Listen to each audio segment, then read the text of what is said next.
सम्मानित साथियों, सादर प्रणाम, जय श्री राम।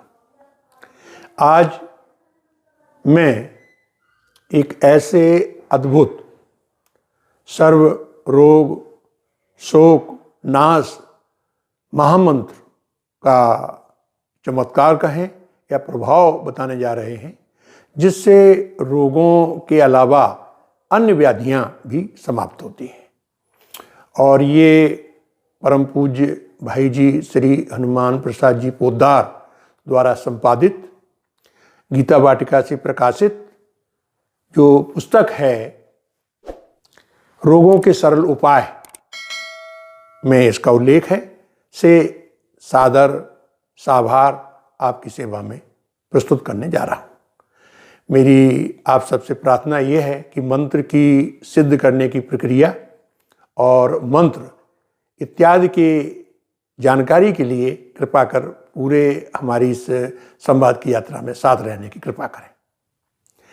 भाई जी हनुमान प्रसाद पोद्दार का ये मानना था कि सुंदर स्वास्थ्य हमें साधना का प्रथम सोपान के रूप में सिद्ध होता है।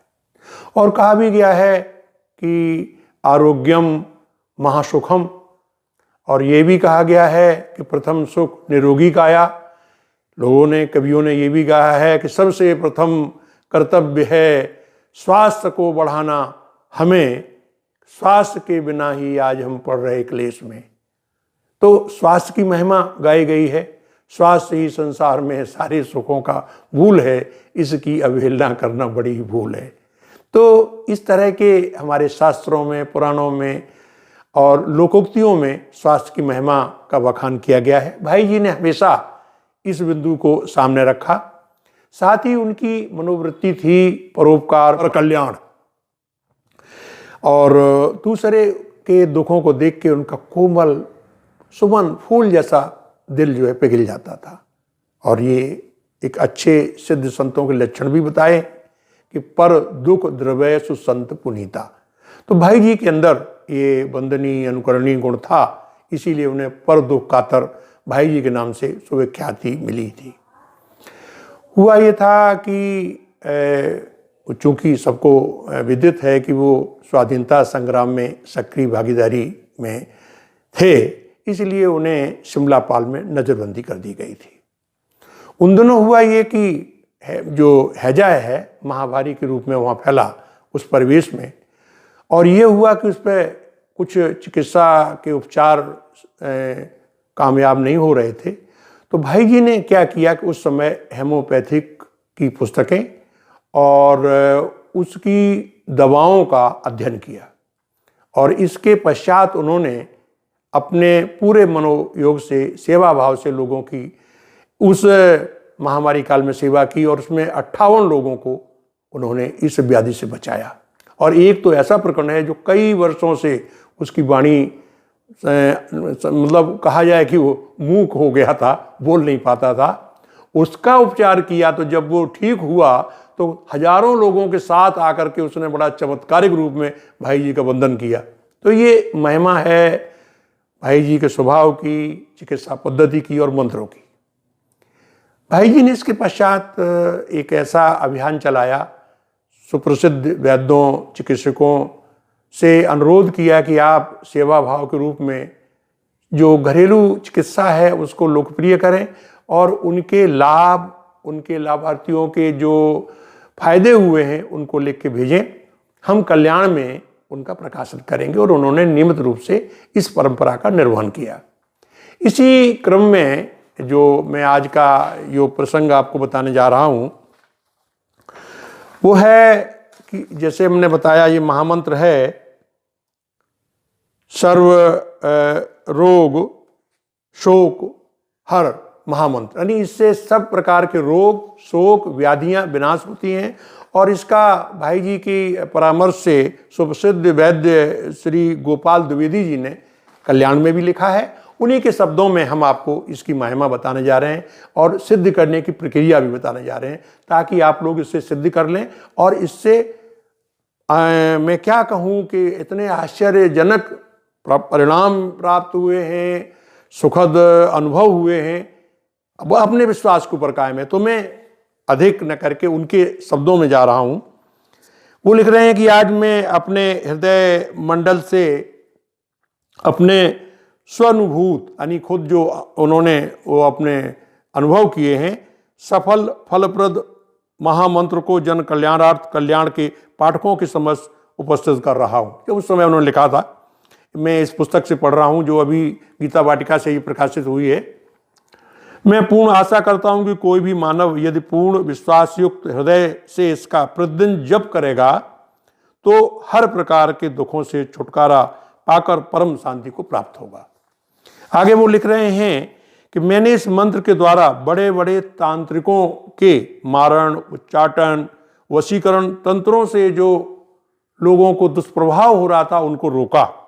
एक बार मुझे भी एक भयानक रोग हो गया था, इसी मंत्र के प्रभाव से उसका छुटकारा मिला। वो लिख रहे हैं कि मैं यद्यपि एक चिकित्सक हूं एवं मेरा अन्य कई चिकित्सकों से घनिष्ठ संबंध है, लेकिन जो मेरा ये असाध्य रोग हो गया था इसकी कोई चिकित्सा जो है कामयाब नहीं हो रही थी। तब मैंने इस मंत्र का जो है अपने प्रयोग किया भाई जी की सलाह से, और उसका मैं कहूँ कि बहुत सफलतापूर्वक आशातीत परिणाम प्राप्त हुआ। आगे लिखते हैं, मैंने अपने अतिरिक्त भी अनेक रोगियों पर तथा दुखी व्यक्तियों पर इस मंत्र का ताबीज का सफल प्रयोग किया। इसका ताबीज भी बन जाता है सिद्ध करने के बाद, जो आगे बताएंगे। जो भाई अपना या दूसरे यानी परोपकार द्वारा लोगों का दुख दूर करना चाहें वो इस मंत्र के विधि को सिद्ध करने की विधि बता रहे हैं। मंत्र है, मैं आपकी स्क्रीन पर भी दूंगा, उसका 2 भागों में मंत्र का जाप होता है, सुबह और शाम अलग। तो मंत्र है, महामंत्र जो है हरि ओम तत्सत हरि ओम शांति। अब सिद्ध करने की जो विधि है वो ये है, हरि ओम तत्सत मंत्र का प्रातःकाल स्नान या आदि से निवृत्त होकर धूप आदि से स्थान को पवित्र कर 108 बार पूर्ण विश्वास एवं एकाग्र चित्त से जप करें तथा संध्या को स्नान या केवल शुद्ध होकर हाथ पैर धोकर के भी हरि ओम शांति मंत्र का जप इसी विधि से 108 बार करें। इस प्रकार दोनों समय का जाप लगातार 21 दिन तक करना है। 21वें दिन शुद्ध घी, जौ, तिल, शक्कर और शहद से 108 आहुतियां देकर के हवन करें और इसके प्रक्रिया से मंत्र स्वतः ही सिद्ध हो जाएगा। अब आगे बताते हैं कि ये ताबीज में भरना है तो प्रातःकाल वाले मंत्र यानी हरि ओम तत्सत मंत्र को ऊपर तथा संध्या काल वाले मंत्र हरि ओम शांति मंत्र को नीचे और उसके बीच में ओम शब्द सफेद कागज पर कुमकुम से लिखकर 7 बार बोलते हुए भगवान श्री कृष्ण का ध्यान करते हुए दुख निवारण के लिए शक्ति देने के लिए प्रार्थना करके धूप आदि दे करके तांबे या चांदी के ताबीज में भर दें। तदोपरांत शरीर पर पुरुष को दाहिनी ओर और महिला को बाएं ओर हाथ में बांधें अथवा दोनों के गले में भी धारण कर सकते हैं। इसके लाभों की चर्चा करते हुए द्विवेदी जी लिख रहे हैं कि इनके सिद्ध कर लेने के बाद आपको किसी भी धर्म संगत उचित कार्य जैसे मुकदमा, रोग, लड़ाई, विवाह, गृहस्थी, संचालन, नौकरी, व्यापार आदि आदि जितनी समस्याएं आती हैं हर संकट निवारण में पूर्ण सफलता प्राप्त होगी। किंतु पूर्ण विश्वास रखना होगा, आस्था रखनी होगी, क्योंकि कहा भी गया है बिन विश्वास भक्ति नहीं। मंत्र जो है बिना विश्वास के तो फलता ही नहीं, इसलिए विश्वासम फलदायकम। लेकिन चेतावनी यह है, क्या है, इस मंत्र का वशीकरण, उच्चाटन, मारण या दूसरे के हित का नाश या करने में किसी भी अनुचित कार्य में कदापि इसका प्रयोग न करें। ये उन्होंने चेतावनी दी है, जो आचार्यों दी है, क्योंकि इससे जो है आपको उल्टी हानि हो सकती है। इसको सदाचारी कामों में रखें, किसी के नुकसान के लिए कभी भी प्रयोग न करें। आगे उन्होंने लिखा है, इसको ताबीज में भरकर कभी बेचने का कार्य न करें। इसमें लेन देन या दान दक्षिणा कुछ न लें, तभी फलित होगा, अन्यथा उसके नुकसान भी उस आदमी को हो सकता है। आगे लिख रहे हैं कि इस मंत्र को विश्वास करके यदि झाड़नी भी कर सकते हैं, जैसे झाड़ते हैं तो आप कर सकते हैं।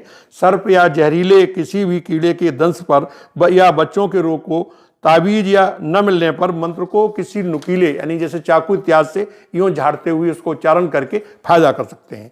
और यदि कहीं आप दूर हैं तो इसको अभिमंत्रित करके पानी से या ताबीज से भी इसका इस्तेमाल कर सकते हैं। ताबीज को प्रभु का नाम लेकर आप जल में इसमें ऐसा करके 7 बार आप उसको कर सकते हैं, पानी को अभिमंत्रित कर सकते हैं और उसको दे सकते हैं। इस प्रकार से इस मंत्र की प्रक्रिया सिद्ध करने की इन्होंने बताई, युग कल्याण में प्रकाशित हुई और तत्समय तमाम लोगों ने इसके फायदे को, लाभ के गुणों को बताया था। अंत में मैं ये कहना चाहूँगा, जैसे कि रामचरितमानस में कहा गया है कि राम कृपा नासे भव रोगा और जो यह भांति बने संयोगा। पोद्दार जी, भाई जी तो ये भी कहते थे कि ये मंत्र भी अपने आप में, चौपाई जो है ये मंत्र है अपने आप में, और कई लोग तो इसको कागज पर लिखकर अपने सिरहाने रख लेते हैं, इसका जाप करते हैं। ये भी जो है रोगों के निवारण में अपने आप में वरदहस्त इतना करती है कि इसको लोग कहते हैं कि ये स्वयं सिद्ध होकर के वरदायक, फलदायक के रूप में चौपाई सिद्ध होती है। तो इस तरह से इस मंत्र की महिमा है। मेरा सबसे हाथ जोड़ के यही अनुरोध है कि मंत्र का प्रयोग अपने सार्वजनिक कार्यों के लिए, परोपकार के लिए करें और पूर्ण विश्वास के साथ करें, तो इसका लाभ निस्संदेह होगा। भाई जी ने भी इस पर चर्चा करके बताया था कि ये इस मामले में तमाम रोगों को दूर करने के लिए और व्याधियों को दूर करने के लिए सर्व पाप नाशक, सर्व रोग नाशक, व्याधि नाशक महामंत्र है। तो ये इसकी महिमा है। अंत में मैं आपसे सबसे पुनः इसी प्रार्थना के साथ कि परोपकार और सेवा भाव से इसका प्रयोग करें, आपको अवश्य फलदायी होगा।